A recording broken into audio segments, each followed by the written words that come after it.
Hi guys, Kelly here. Today I'm going to share with you how I actually sharpen my knife. Alright, and the type of knife that I'll be sharpening today, it's basically a bushcraft knife. Alright, and the importance of sharpening a knife, it's a very valuable skill, I would say, because you need a very sharp knife, especially in terms of safety aspect, because when you have a blunt knife, you tend to use more pressure to cut through. Right, and of course when your knife is sharp, you can also maintain the kind of stroke while you're cutting something. Okay, of course if it's not sharp, sometimes it might slid off and things can happen. And I think one of the primary reasons as well, especially if you're using something big like a parang or something like that, if your parang is sharp, you basically use less energy to chop through trees or whatnot. Yeah, right. So things I'm going to cover today, it's basically, firstly, you can see here. Okay, stones. What type of stones? Grit level. Because different type of stones, we have different grit level. I'm not talking about the diamond stones or whatever, but mostly whetstones. I usually use whetstones. Besides that, we also talk about the angle that you need to hold, how to find your angle when you sharpen your knife, and yeah, what kind of stroke as well. Alright, because some people like to push and pull, some like to push, some says pull. Yeah, when you sharpen the knife. Okay, and of course the importance of forming a burr. What is actually a burr? Okay, so let's get on to it then. Yep.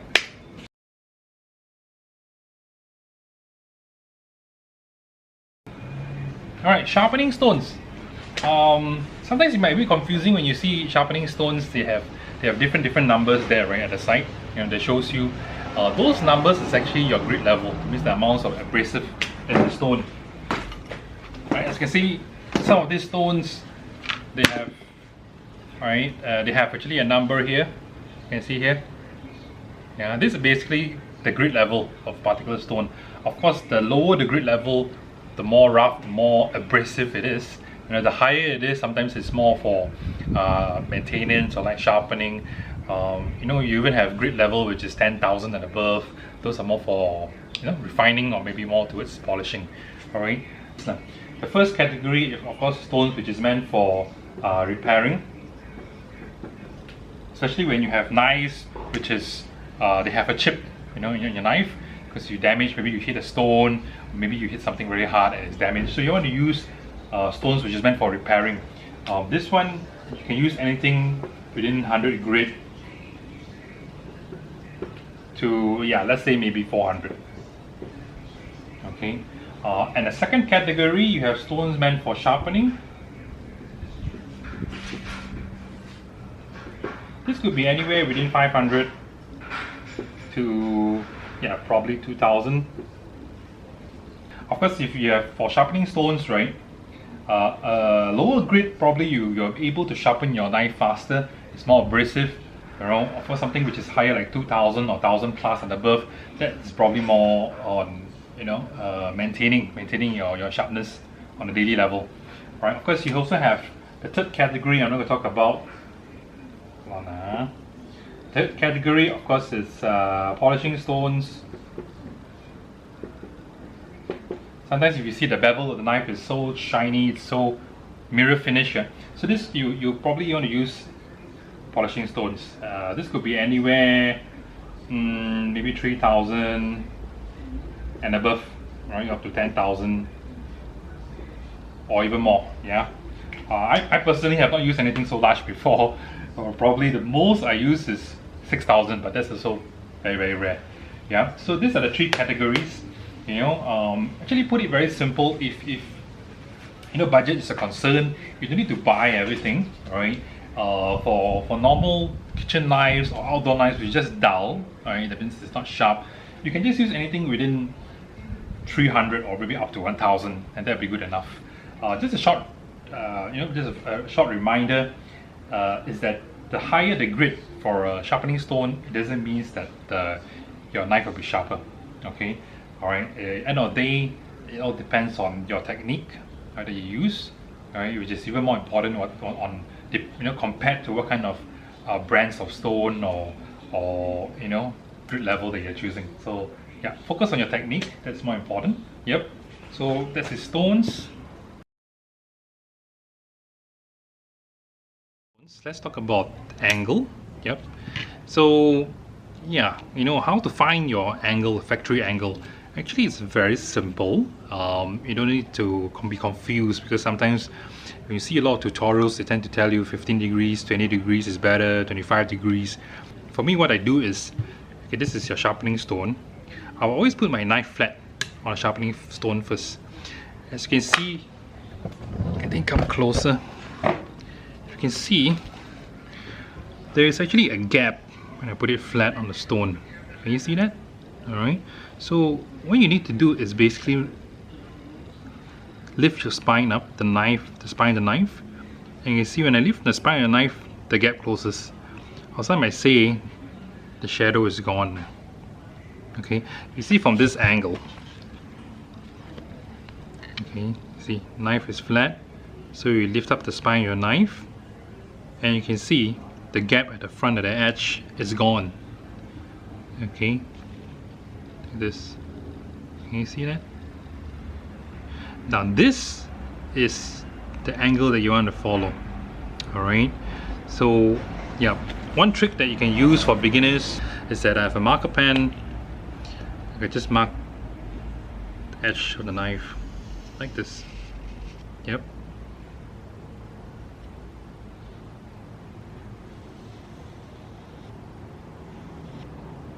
Don't worry, you can just remove it later. Okay, so you have it marked. Using a marker pen trick.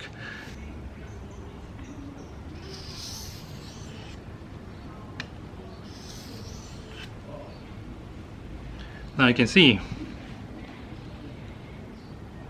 right, the bottom, the edge, you can see the ink is gone.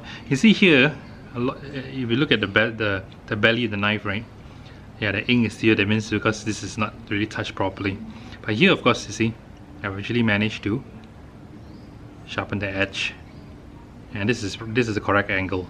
But here I need to focus more, especially on the belly side. So this is one way where you can cross-check whether are you holding the right angle, alright, and more importantly, are you sharpening the knife in the right angle consistently. Alright, because at the end of the day, you can have the right angle, but if you cannot hold it consistently, yeah, that will be a huge problem. Okay.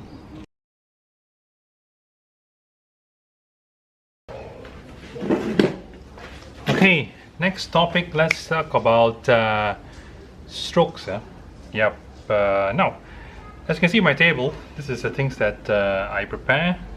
Alright, if you have a bit of money, you can actually get yourself a sharpening stone holder that looks like this. Alright, this is ensuring that your sharpening stone does not shake, does not jiggle here and there. Alright, and they have grips at the bottom. Some stones, of course, the Japanese ones are the more premium ones, right? They even come with a stand, a holder that looks like this. So you put, yeah, it's also very solid. But what I do when I sharpen my stone at the beginning, I actually just get a non-stick mat, just like this. Yeah, alright, and yep, you're good to go. Okay, non-stick mat and maybe a cloth to wipe off whatever water on your table. Yeah, so you can just use it like this, it does not move. Okay, now what kind of stroke can you talk about? Alright, as you can see here, some people, they like to push and pull, push and pull. Some they like to pull and then they push like this. Alright, some they just pull. Now, there's no right and wrong. Alright, I think all ways are good. Right, all ways are good. But for me, even until today, I always prefer, right? Because as I said previously regarding angle, right, your main goal is to ensure that you have, you know, the right angle. Alright, and also after that, you're able to hold that angle consistently throughout the process of sharpening a knife. Okay, which is very important. So I realized is that instead of lift it up, yeah, and go, right? I realized when you do this push and pull, what will happen is that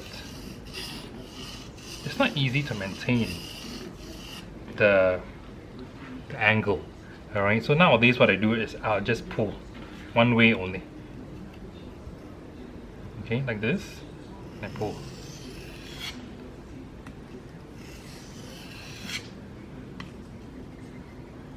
Angle up.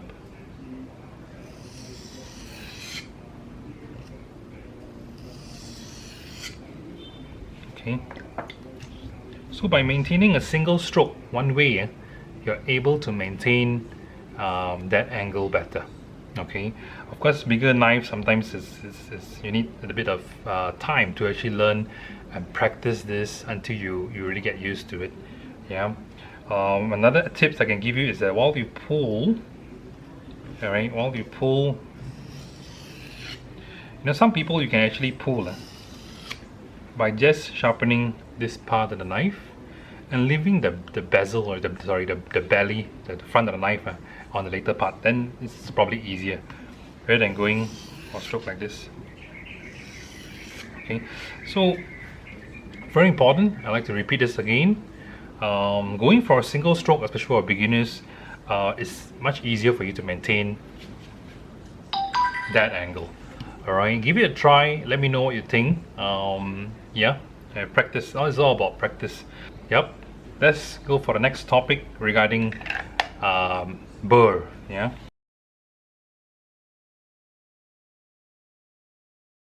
Next thing that I want to share with you is something called burr, right, or a burr formation.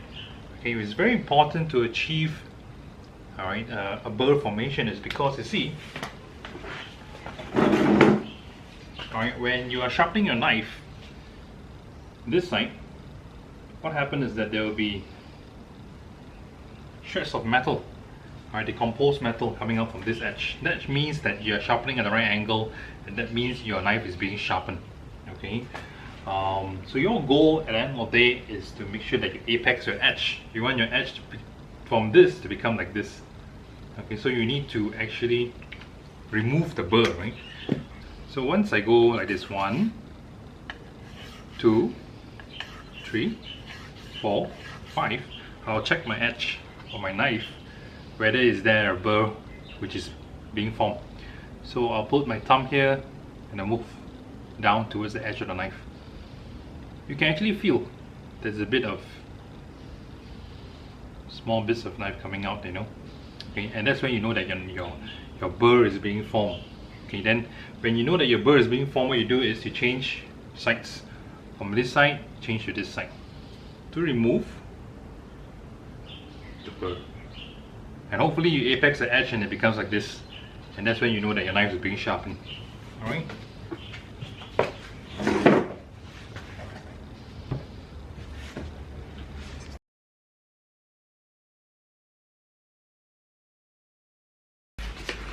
Okay guys, so here I have my Mora knife.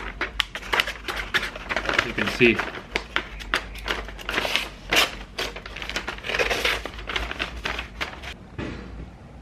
Alright, I think first thing you have to do is you have to inspect your knife first. Yeah. Looking how's the condition. Have a look at it. Okay. So in this case, I'll be using a stone which is 320 grit, and I'll move on to 1000 after I'm done with this. Alright, so put a bit of water, get it wet. It's important to make your stones make sure it's wet. Okay.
Okay, after a few rounds of sharpening, do a bit of cut test, see how sharp this knife is. Not bad.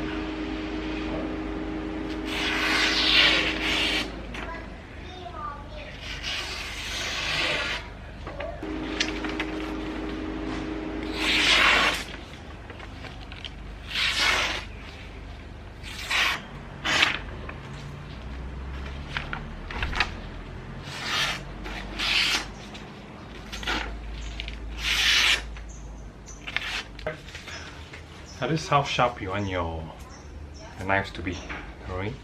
But then again, I'd like to end this by saying it needs a lot of practice, alright, and a lot of trial and error.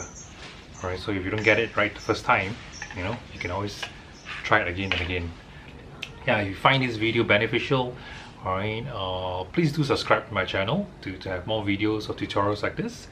And if you're kind enough, please do share with your friends as well, alright, to make sure that they know how to sharpen their knives. Yep, I'm signing out. I see you guys next time. Ciao.